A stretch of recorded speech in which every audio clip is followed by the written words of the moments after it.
Well, Casey, we are now in week 2 of this incredible high-stakes drama that's been playing out between the Pentagon and America's leading AI companies. There's been a lot going on. We now have more clarity on why the deal between Anthropic and the Pentagon fell apart. We also know how this Anthropic supply chain risk designation is actually going into effect and impacting the way that government agencies are responding. And we have been learning this week about how OpenAI's deal with the Pentagon is shaping up. So lots to discuss here, but first we should make our disclosures. I work at the New York Times, suing OpenAI and Microsoft and Perplexity over alleged copyright violations. And my fiance works at Anthropic. Okay, let's start with OpenAI because they are sort of the late arrival into this story, but in some ways the most dramatic.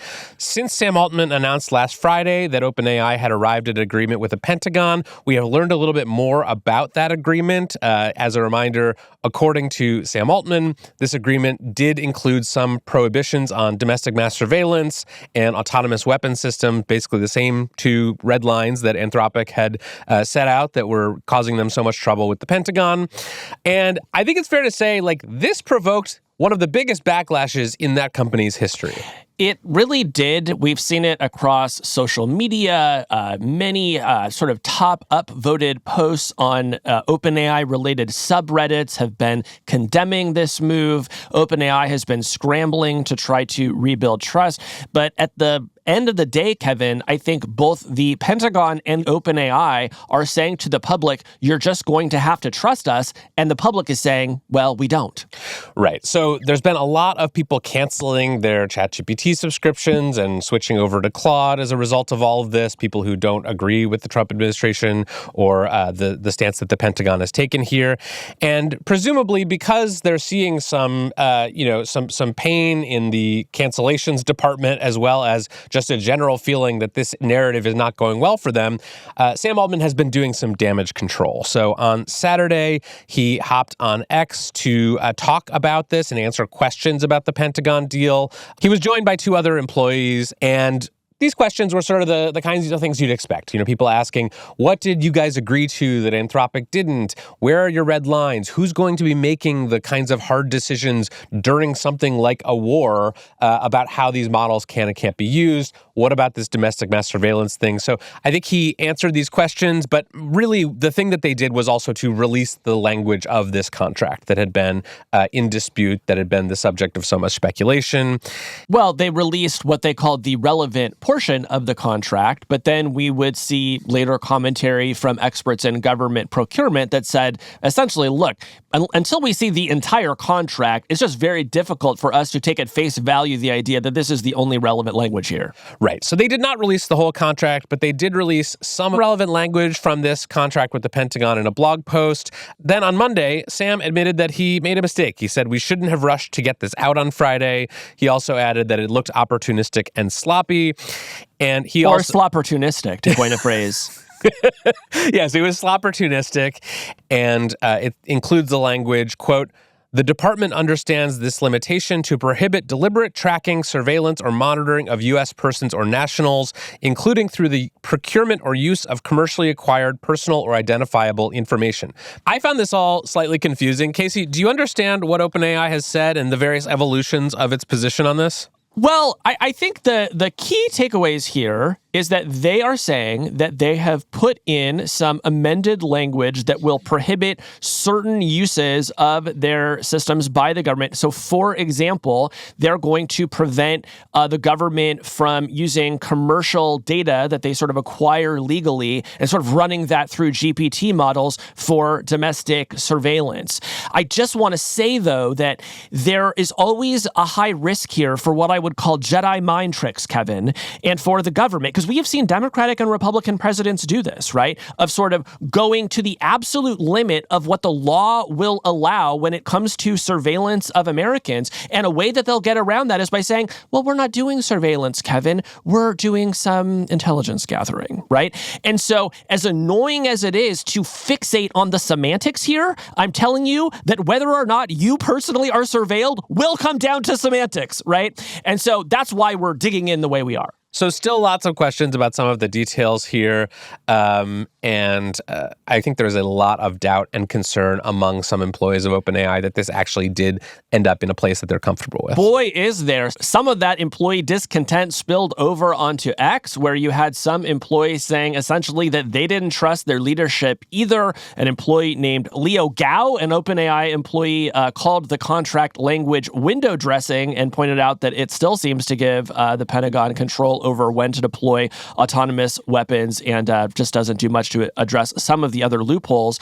And then maybe more dramatically, Kevin, on Tuesday, Max Schwartzer, who was the post-training lead for OpenAI, a vice president of research at the company, announced that he was leaving. And in his X post, while he was pretty vague, suggested that this was an important time and that he had come to really respect Anthropic's values. And so he said he's going over to work there. Yeah. So what's your take on how the damage control is going for OpenAI? Do you think they have warded off the most heated criticism, or are people still really mad? I do not think that they have stemmed the tide. They put a lot of effort into changing the narrative here. When I saw that they were doing that ex-AMA, that they had put up a blog post, that they were quoting at least some of the contract language, I thought, these guys are really going for it. That also told me that they were really scared. But here's the thing to remember, Kevin. Most Americans just don't like AI very much. They did it in the first place. They didn't like it for all the normal reasons of, well, my social media feed is filling up with slop and my manager's telling me I have to use it every day or I'm going to get fired. When you add into that mix, it's potentially also going to be used by your own government to spy against you or maybe kill you with a murder bot. Of course, Americans are going to say, well, this frickin' sucks, right? So I think this was kind of the strategic miscalculation that Sam Altman made, was that, at least according to him, he thought he was going to get into this dispute and sort of be able to de-escalate it and sort of come in as the white knight and save the AI industry from the overreach of the U.S. government. And what he found out instead is they're kind of holding the bag of all of the discontent that the Pentagon whipped up with this forced policy change. Yeah, it's really interesting to me because I think my assumption had been that we were sort of over the era of like worker empowerment in Silicon Valley, right? Like years ago, sort of pre-COVID, we had all these like Google walkouts and all these employee protests over these military contracts. And I think a lot of CEOs and leaders at these companies sort of said, we're not doing that again. Like, we're not going to give our employees veto power over the deals that we make or the contracts we sign. And it suggests to me what is going on at OpenAI right now, that at least for them, in their specific case, where you do have, this staff of elite technical talent that are not easily replaceable, there aren't that many people who know how to like build and train these models. You actually do need to keep them happy. And so those people, maybe only those people, have significant leverage still. Yeah. Let me make a sort of sweeping generalization, right? Like, I think there's sort of like two major camps at OpenAI. One are the camp that have sort of been there for, let's say 3+ years, that are the real experts that you just mentioned, that have this kind of critical knowledge for how to build next generation frontier systems that almost nobody else in the world has. And those people tend to just really care a lot about how the technology is used. These are people who joined OpenAI in part because it was a nonprofit, right? And like, there is like a solid core of those folks who are still working there. And then there's a group at OpenAI that I'm just going to call the meta people. Like the people that came over from Meta a little bit more recently, that are, maybe a little bit more flexible in what they're willing to see their company do. And I don't think that they're going to raise a big stink about this. The problem if you're OpenAI leadership is you actually need that original core, right? If you're going to build a GPT-6 and 7 that is going to blow everybody's minds, those are the people you're going to need. And so, yes, almost everything that we have seen over the past few days that they've tried to do damage control is aimed at those people. Okay, so that's a little bit of the drama going on at OpenAI. What is happening at Anthropic? Printing money, in 2 words. I would say, well, I mean, I wrote this in my newsletter this week, Kevin, but has an American technology company ever had such a good week and such a bad week at the same time? Explain. Well, so on the bad side, obviously, they're in a very heated fight with the Pentagon that continues, by the way. It seems like there is still some risk that perhaps the president will try to invoke the Defense Production Act to try to compel Anthropic to make the version of Claude that it does not want to make, that would sort of do its bidding. And it seems also that the supply chain designation risk is now official. We learned on Thursday that the Pentagon sent a formal letter to Anthropic. So if nothing else, this is going to result in a long and costly legal battle as Anthropic tries to ensure that American companies can still use it for non-military purposes, right? So there is actually an existential threat to the company that is buried somewhere inside there, and it is by no means over. Right. But on the good side... On the good side, Bloomberg reported this week that Anthropic is on track to hit $20 billion in annualized revenue. At the start of 2025, Kevin, they were on pace to earn about $1 billion in annualized revenue. So this company has 20x'd over the past year. They were on pace to make about $9 billion by the end of 2025. So it has doubled in barely over 2 months, which speaks to the rise of Claude Code, right? And the overwhelming adoption of Claude in the enterprise. So in that respect, this really has become maybe the fastest growing American technology company of all time.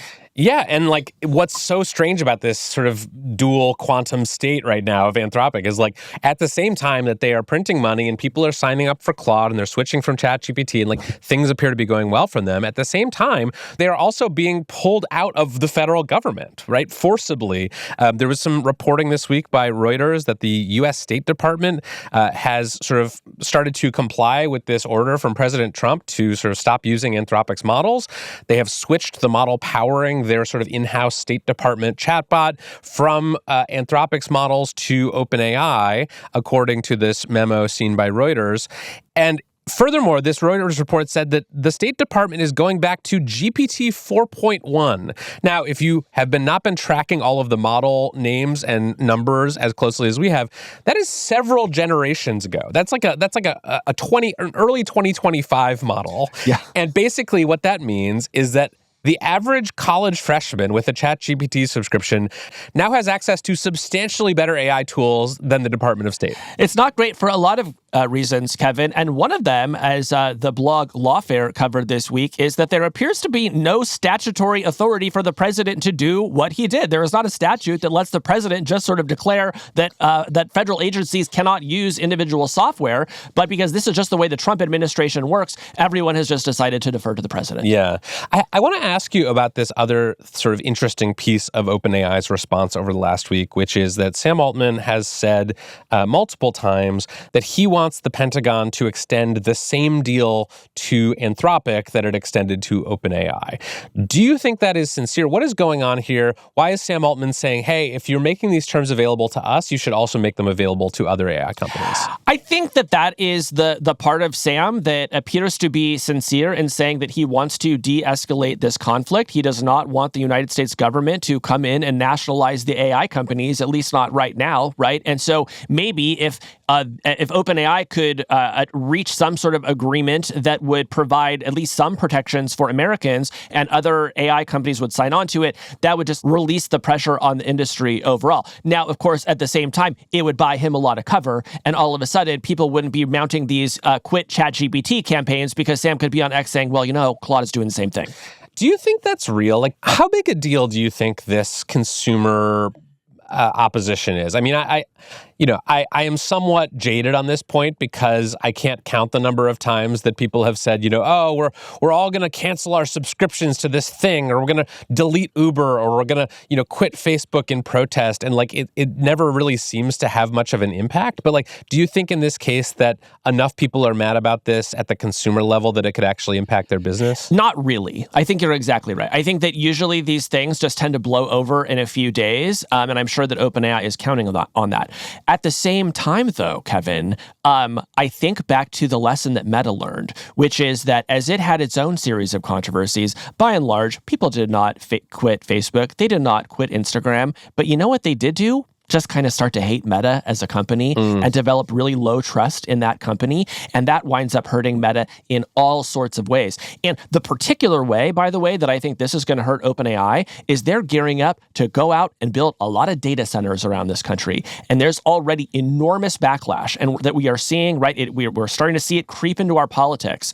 And so if they are not able to sort of reverse the narrative and convince people that AI is going to have like hugely positive outcomes in their lives, I think you're going to see the data center opposition ramp up as a proxy for people's just kind of distrust of that company in general. Right. It's the visible physical symbol of all of this. Yeah. And for most people, the only one that is like anywhere near them. And so I think you're right. It could turn into a political problem for them, even if people aren't canceling their ChatGPT subscriptions en masse. Yeah.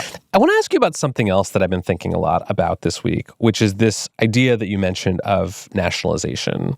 There's been a debate happening on social media about this idea that if we are headed to a world with very powerful AI systems in it, as Dario Amodei calls it, a country of geniuses in a data center, that eventually that will just not be allowed to happen inside a private corporation. That the U.S. government, whether a year or 2 years or 5 years from now, at some point, will step in and say, hey, you guys built this really cool thing that's really useful and has all these like important geopolitical and national security implications. We're going to just take that now, and you work for us now. And I'm curious what you make of that as a possibility, because some people who I consider quite serious and credible have been talking about this threat of nationalization for several years now. Yeah. If you go to the sort of nerdy AI conferences that Kevin and I do, this comes up a lot at the tabletop role-playing games that people do during lunch, right? Is that at some point, a government of one or more countries kind of steps in and takes over the AI lab. I understand in this moment that feels like a kind of sci-fi scenario, right? Like most of the time when you're using ChatGPT, you probably don't think this is a dangerous super weapon and we need to ensure that, this is being controlled by the president. At the same time, we are now at war with Iran. We know that these systems are embedded in the command and control operations of the military. And so to some extent, they are already becoming weapons, right? So if you say to me, do I think that once these systems become 3, 4, 5, 10 times more powerful, the government will want to take an interest in them and potentially oversee their development and deployment? I absolutely believe that will happen. I see no reason why that would happen. And unfortunately, how that goes, I think, depends a lot on the quality of the government that is overseeing that AI, right? And what do they want to do? Do they want to use it to create opportunity and safety and democracy for all? Or do they want to, mount an authoritarian takeover of the globe? So if you are a leader at one of these companies and you know that, at least until 2028, we are likely to have sort of the same administration in power, if you believe that the technology is rapidly accelerating such that a year or 2 years or 3 years from now, we might have something like a superhuman country of geniuses in a data center, what does that mean you should do? I mean, one thing that I've been thinking about is should these companies be doing deals with the government at all, right? If the lesson of the past couple of weeks is that the federal government is not a trustworthy counterparty in these negotiations and is going to insist on total control and obedience, or else they're going to try to nuke your company, I think a very rational response from these AI companies will be well, we're just not going to make any more deals with you. You're going to have to use some open source models for your State Department and your military and your Treasury because it's just too risky for us as a business risk. And you can't be trusted with it. I could see why that may seem somewhat rational to them, but I don't think that is the tack that they're going to take. I mean, even this week, after everything that has happened with Anthropic, Dario Amodei is still out there saying, we were very close to an agreement with the Pentagon. We liked working with the military. We want to work with the military again, right? So I think that's very important to note. Dario did not throw up his middle fingers on his way out the door. He is still trying to reach some sort of agreement. And I think in part that likely is to avoid the exact sort of scenario that you are describing, right? It's you kind of want to keep the tigers at bay for just a little while longer at least, while you maybe think through the rest of that scenario, which is admittedly a very difficult one. Yeah. I've been rereading The Making of the Atomic Bomb this week, which is Dario Amodei's favorite book, and he used to give it to all Anthropic employees, and there's still a bunch of copies at their headquarters. It's sort of the company book as far as their mission goes, and they see a lot of parallels between what they're building and the Manhattan Project. And so I went back and I've been rereading it. And the piece that struck me from that experience was just right before the bombs were dropped in 1945. There was this point where the scientists got really worried about how their creation was going to be used. And a number of them from the Manhattan Project sort of created these petitions and reports and tried to get them to the government and say hey, could you guys not use this against a city, at least as a first line, act of war? And the military and the government sort of like pretended to hear them out, and then they just went ahead and bombed Japan anyway. Yeah. And there was sort of this moment where it was like, we hear you, you're the scientists, you're the geniuses who made this all work, but now you're playing in our turf, and so we're going to control the technology from here, and like, thank you for your input. And like, I think the comparison between the Manhattan Project and the AI industry is somewhat overstated, and I think it breaks down in some key ways, one of which is like, that was a government project. The Manhattan Project was paid for by the government. These were government employees. What we're talking about now are private companies that have been developing this thing outside the public sector. So I think there's some important differences, but I do worry that we are headed toward a moment where this stuff just gets so useful to governments and militaries and confers such a decisive advantage to the countries that control it, that the U.S. government, no matter kind of who is in power, is just going to say, like, this thing is too important to be left to the private sector. Well, I mean, keep in mind that one of the original ideas for OpenAI was that it should be a government-funded project. But Sam Altman and his co-founders just came to the conclusion, correctly, by the way, that no government would give them the amount of money they needed to build this technology, right? And, they just sort of quickly came to the conclusion that it was just going to have to be a private enterprise. But, going back to the earliest days, there was thinking among the people that created this technology that the government was going to take an interest in it eventually. Another reason, though, Kevin, why I find the current situation so vexing is that you and I both covered President Biden's executive order on AI, which I personally felt like was a pretty gentle way of attempting to regulate the industry. Very gentle. It was sort of like, inform us about your safety testing, please, when you test these new models, and sort of, told federal agencies to get ready for this technology. And the howls of protest on the right that said, how dare, this administration come in and try to put these fetters on capitalism? We are going to lose to China because of this sort of nanny state behavior. And then to see those same people come to power and now say, we are going to tell you exactly how you are going to build your models, what they're going to do for the military, or else we will destroy you, is just like the whiplash is insane. Yeah, we didn't like that government trying to control the tech industry, but this government tried to control the tech industry. That's just business as usual. That's fine. Right. So I guess my worry, zooming out from all of this stuff that's been going on for the past 2 weeks, is that we are sort of living through like an early dress rehearsal for what something like nationalization of the AI companies could look and feel like. I don't think it's going to be as sort of cut and dry as like it was during World War II, where like the government showed up to a bunch of like steel plants and was like, hey, we run these now. I think it's going to be kind of this soft nationalization like we've been seeing over the past week, where it's like a little pressure to build your models differently. Oh, maybe could you remove some of those safeguards? Oh, maybe this is actually so strategically important that we need to be the people putting the clauses in the constitution of Claude or whatever that dictate how it will behave in these high-stakes situations. And I think that is a more likely direction, but I would not take full sort of like brute force nationalization off the table entirely. I think there's a decent chance that something like that happens. Well, maybe we should set up a prediction market for it. Speaking of prediction markets, when we come back, we'll talk about how prediction markets have made it to war. So predictable. Okay, Casey, so the other big news from the past week is that the United States is now at war in Iran. And one angle that really has been sticking out to me about this is the role that prediction markets are playing in this conflict, because I think that is something that we truly have not seen before. Yeah, it seems like every new war brings along some grim new technology, and I would say that prediction markets are maybe grim technology number one for this conflict in Iran. Yes, it's a grim technology already, even absent the war, and now just with the war, it has become even grimmer.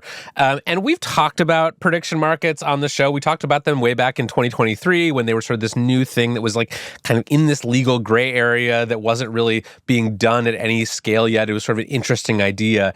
Now, of course, you cannot walk down a street in a major American city without seeing one and probably multiple ads for prediction markets like Kalshi and Polymarket. Yeah, this sort of gambling mania that has taken over all media and advertising, from DraftKings to FanDuel has now extended even further into these prediction markets. So both Polymarket and Kalshi, the two leading prediction markets platforms, took a lot of heat this week on bets they were allowing their users to make on questions related to Iran. So Kalshi, which is kind of the more regulated U.S.-based prediction markets company, does not allow bets on war or assassination, but it did allow the question Ali Khamenei out as supreme leader, basically sort of as a kind of careful proxy for betting on the outcome of a war or a strike on Iran. Yeah, and out, I suppose, could have, many meanings. Perhaps there would be a sort of gentle democratic revolution in Iran. But I'm going to assume that most of the people who were wagering on that one assumed that he was going to be killed in war. Yeah, so people got really mad at Kalshi for allowing these bets on the fate of the Iranian leader. They also got mad when Kalshi sort of voided this market and said that it was going to reimburse anyone who may have lost money on this, basically make sure everyone ends up in the black. But people who were supposed to make a bunch of money because they correctly predicted the death of Khamenei were mad that they didn't get paid out their expected winnings. So just a big cluster all around. And I just want to say, if you were one of the traders who did not get your expected winnings from the death of the Ayatollah, I just want to say, I don't care. And it doesn't matter. So Polymarket, the other sort of less regulated offshore crypto-based prediction market, was even more permissive. They allowed people to bet on the dates of strikes on Iran and other details related to the war in Iran. Their policy was really like, imagine the worst thing you could do on our platform. You can do that. Actually, they did draw a line when it came down to markets that allowed users to bet on the likelihood of nuclear detonations by specific dates. So sorry to anyone who is trying to cash in on nuclear war. These woke liberals that won't let me bet on nuclear explosions need to go, Kevin. So no one was happy about this. Senator Chris Murphy posted that, quote, "It's insane this is legal. People around Trump are profiting off war and death," and also said that he was introducing legislation to ban this. And there are also a bunch of people looking into whether any of this has been done via insider trading. Basically, do you have people in the military or close to the decision makers in this conflict placing bets once they have this sort of non-public information about what is going to be happening? Yeah, and I think it speaks to why allowing prediction markets to take bets, at least around sort of like, war and death, is so corrosive and bad, Kevin, because not only is it just kind of like grim and like, how do we live in this society where, gambling on war and death is become a sort of form of entertainment, but also you're just creating incentives for like the worst things in the world to happen, which doesn't seem logical to me. Well, and it's not even a theoretical harm here. Recently, Israel arrested a number of people who were accused of using classified information to bet on military operations on Polymarket. So this is already starting to happen, and I think this is why people like Senator Chris Murphy are so alarmed about this, not just because it's sort of like gross and aesthetically offensive to have people betting on wars. Although it is. But yeah, although it is, but also because it could create direct incentives. If you're a member of the military and your commander gives you an order to go do an airstrike on an Iranian compound, to log onto your phone and head over to one of the prediction markets platforms and say, you know what, I could make a couple grand off this. Yeah, that's your little Kalshi bonus. This is not theoretical at all, Kevin. In fact, your colleague, Amy Fan, at the Times, wrote that it is relatively uncommon for someone to bet a significant sum of money that a U.S. strike will happen within the next day. But just last Friday, more than 150 accounts placed hundreds of bets of at least $1,000, correctly predicting that there would be an American airstrike on Iran by Saturday. Yeah. So I think one of the interesting things here is like, I am not like a blanket opponent of prediction markets, right? I sort of bought some of the kind of theoretical arguments for why something like a prediction market could, for example, outperform political polls, because it would incentivize people to like come up with really good polling data and like use that to trade on, and you could end up with kind of a better picture of a given election. Or people will like say what they really think because their money is at stake and they're not just trying to like impress a pollster. Yes. And you've actually had some of the people who are in charge of these prediction markets sort of talking about the fact that insider trading can be good because it can get the best information to to the markets as quickly as possible and kind of like give people an unfiltered understanding of what the real insiders are thinking. Now, of course, officially you are not supposed to be able to insider trade on these platforms, right? They all have policies against it. Kalshi, the most regulated U.S. platform that allows for prediction markets, says, they've investigated people, that it is actually illegal per the CFTC, which is their main regulator, to place bets using inside information. But there are a couple problems with this. One is the CFTC is a tiny agency. It doesn't have a huge team of enforcers going out to investigate what I assume must be hundreds or thousands of trades using inside information on their platform every day. It's also not clear what is public information and what is private information. There are certain types of information in the stock market that are considered material non-public information that it is illegal to trade on. But it is also legal to, fly a drone over an oil facility to see how their production is going, or to park outside a store and see the foot traffic going in and out and use that to sort of calculate how well their sales must be going. I find it suspicious how much you know about the insider trading rules. I have to say, I didn't know you had this much facility with the law here. I'm calling my lawyer. But of course, this is part of the appeal of prediction markets in general, is that they incentivize people with good information to trade on that information. Yes, and if you allow people to wager on almost anything, how are you ever possibly going to police the entire platform to understand who is insider trading and who isn't? Yes. So I think in this specific case of war, I think it's very dangerous for some of the reasons that we've talked about. Not only do you have military officers and service people disclosing classified information in some cases to sort of make a little extra for themselves, but you also have just this incredibly strange war profiteering innovation where you can just go on one of these platforms and try to make a bunch of money from something that involves a lot of devastation and destruction.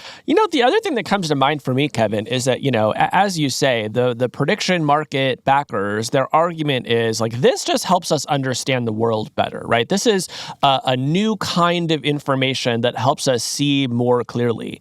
And yet, as I look across all of the trades that you just described, I don't understand really what I was supposed to see more clearly, right? Maybe you get a brief heads up about something horrible that is about to happen. Maybe that's, useful in at least some circumstances. But for the most part, I just don't feel like we actually have a much better understanding of the world because all of these bets are happening. Yeah, and I think in this specific case, that's especially true because if you actually look at the markets that were being traded before this strike on Iran, the conventional wisdom of the crowd was that this was not going to happen. It was a very low probability. I think something like 17% probability on one of these platforms an hour before the strikes. So these markets aren't actually distributing the best possible information at all times.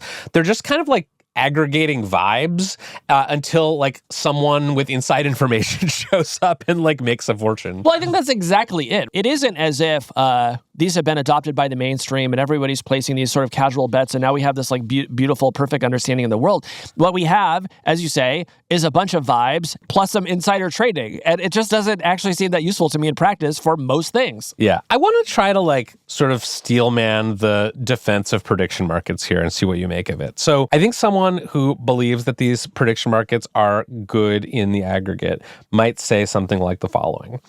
People have been betting on war forever. They bet on the stock prices of defense companies. They bet on things like oil prices. That is all legal. We consider that sort of part of the normal markets. Those things all fluctuate when you have a war breakout. How is this any different? Your response? Well, I think that it is actually really meaningful that these are indirect ways of betting on war, right? It seems very unlikely to me that if I buy oil stocks, assuming that they're going to go up, that I'm creating an incentive for somebody to assassinate the supreme leader of Iran. But wasn't this the whole conspiracy theory about the war in Iraq, was that it was just motivated by Dick Cheney owning a bunch of stock in Halliburton? Well, I mean, yes, that was the conspiracy theory. I don't know that was what was actually driving it. I think that, as with most wars, at least at that time, there were sort of a number of interrelated factors that were going on. And, maybe oil was one of them. But my point here is just that when you have the betting at some sort of meaningful remove from the action, it just feels better for me. It doesn't create the same horribly grim incentives that this particular approach does. Right. I think the difference for me is the directness that you mentioned. And, one thing that came up over and over again when I was talking to people about prediction markets a couple years ago for this story is the assassination markets get really dark. Because if you have something like, will this world leader, be removed from power, in air quotes, wink, wink, before a certain date, that could actually create a bounty on that person where someone might go out and say, hey, if I want to make money on this, I need to kill this person before this date. And you know what is going to be the first thing that actually takes action on that, Kevin? OpenClaw. Mark my words. One of these bots plugged into a Mac Mini is going to see a prediction market for the assassination of a world leader, and it's going to say, well, I have some ideas about that. So I think most people agree that the assassination prediction market is sort of, out of bounds and is a bad idea for lots of reasons. But I think there is still a lot of gray area around these questions about conflict and war and politics. And I think it is the risk here is that these prediction markets have gotten so popular so quickly with so little regulatory oversight that it is just kind of legal to do a bunch of stuff on them that it's not legal to do in the regular stock market. Yeah. Well, so you mentioned that some lawmakers have talked about introducing legislation. My experience is that kind of legislation typically doesn't go anywhere.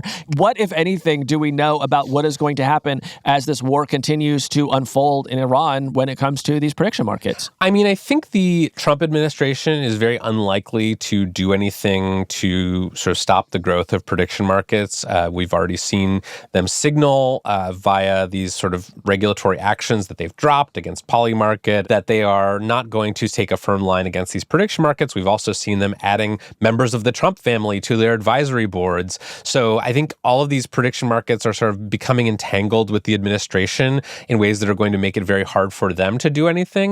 But I certainly expect Democratic lawmakers to stand up and say, what the hell are we enabling here? Why are we allowing people to bet on the assassination of world leaders or the outcomes of a war in Iran? This just feels all incredibly fraught to me. My fear is that we're in a sort of time race where if Democrats were able to somehow advance some legislation, maybe they win some seats in the midterms, maybe they retake the presidency, maybe sometime within the next few years, they could meaningfully rein these prediction markets in. I think, though, if they continue to grow, my fear is that they will become a massive entrenched interest group like the crypto world, and they will then lobby to ensure that Democrats and Republicans both feel like they have a vested interest in these things sticking around. So, my fear is that if we're to do anything about some of these excesses we've been talking about today, it needs to happen soon, or otherwise platforms like Kalshi and Polymarket might just have too much money for that to happen. Yeah, I have a proposed rule for these prediction markets, which is that you should have to go to a physical place like you do for a casino. I think that putting this stuff on people's phones, making it super easy for them to do it. If you want to go bet on the war in Iran, you should have to go to a seedy OTB betting place to do it. You should have to put in some effort. It should not be as easy as whipping out your phone. All right. Well, it's very interesting, Kevin. I predict we're not going to try that.